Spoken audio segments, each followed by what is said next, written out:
Assalamu alaikum everyone. Thank you Dr. Akmal for the introduction. So the topic of my presentation today is clinical characteristics, outcome and factors associated with mortality of pulmonary mucormycosis. So we have different sessions regarding different infections. So we'll be talking about one of the infection as well. So there is no conflict of interest. So pulmonary mucormycosis is a potentially devastating invasive fungal infection which actually originated from the fungi within the mucorales order, and it is ubiquitous in environment. We all know it is a very frequent infection. It accounts for almost 58% of the cases, especially come into light because of recent pandemic. So it is characterized by the similar clinical features like any other respiratory infection, like cough, hemoptysis, shortness of breath. So it is actually impending early diagnosis. So we really have to look for this. So other than the traditional immunocompromised group, individuals with coexisting conditions like diabetes, organ transplantation, hematological malignancies, and even those with concurrent past COVID-19 are now at risk patients. So this shifting of the landscape underscored the necessity of the heightened vigilance for pulmonary mucormycosis in a broader context of the patient. So despite increased incidence of pulmonary mycosis, its diagnosis and management remains challenging due to limited sensitivity and specificity of the clinical diagnosis. So it is basically a cause of high mortality and morbidity ranging up to 40 to 80%. So that's why it is actually needed to seek this and treat accordingly. So the objective of the study was to assess the clinical characteristics, outcome, and factors associated with mortality of pulmonary mucormycosis at a tertiary care hospital settings because there is not much work done in our area.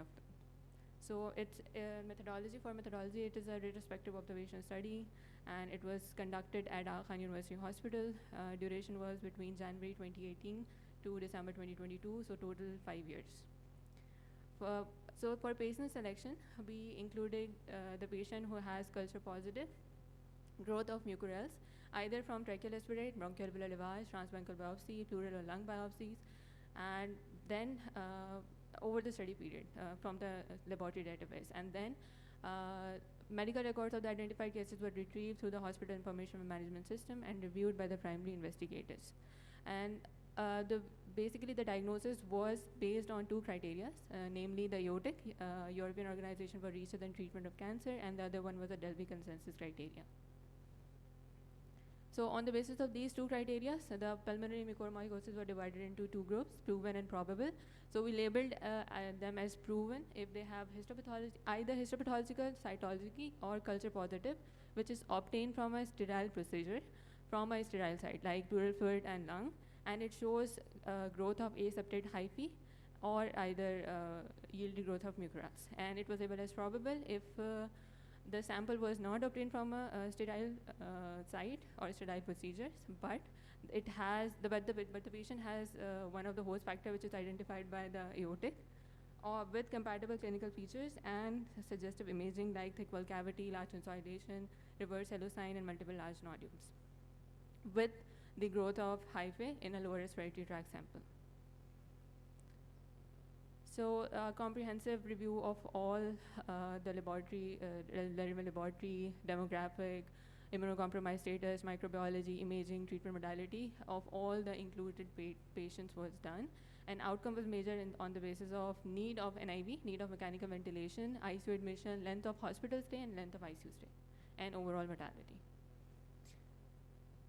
So analysis were done on SPSS. So these are the results. So on 53 patients were included. Mean age were around 51, and almost 70% of the population was male, with having 50% of the population, half of the population has diabetes, and out of these patients, 21% have uncontrolled diabetes, which was labeled as more than 7.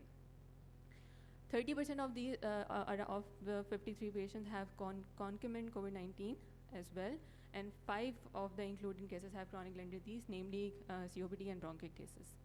And almost 70% of the patients were on any of a type of steroid therapy. So the definition which I mentioned earlier, though the total number of patients, which was 53, so in that 53 patients, 17% of the patient was labeled as proven pulmonary mucormycosis, and the 83 was labeled as probable.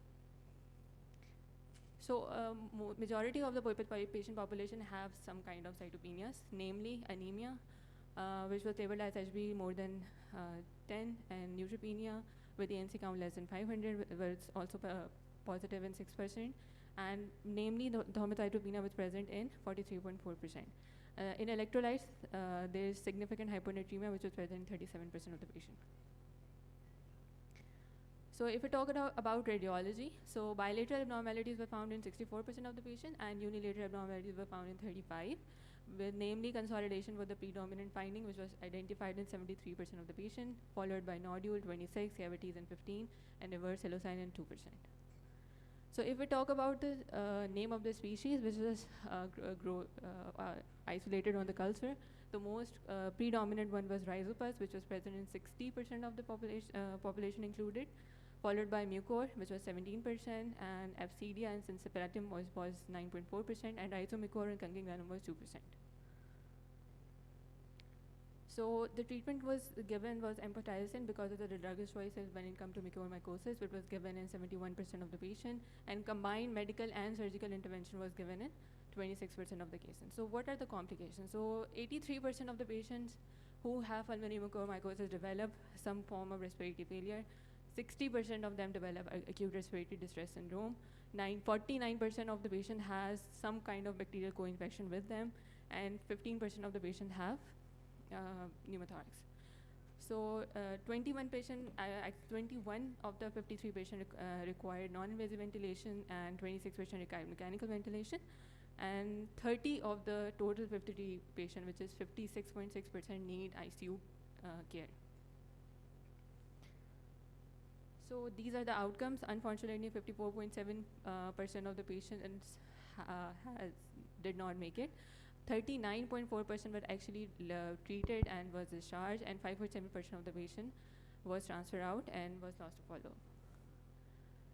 So the analysis was done keeping in mind the factors which is actually associated mortality, and these are the 5 factors which was clinically statistically significant for univariate varices, and one of them as multivariate varices as well. So namely thrombocytopenia, ICU stay, mechanical ventilation, ARDS, and respiratory failure. They all have a statistical significant on mortality. So pulmonary mucormycosis is a highly aggressive and fatal disease, and it's actually mimic like any other respiratory infection. So we need to know which are the factors which contribute to pulmonary mucormycosis. So we keep an eye on them, and we need to diagnose it timely. Because if we don't do it, there is a higher chances of morbidity or mortality, which was also seen in our study, which is 54.7%, and there is a lot of complication associated with them. So the patient who has pulmonary mucormycosis, they will need higher supportive care and more hospital stay. So the likely childhood of their recovery will be decreased. So these are the references, and thank you.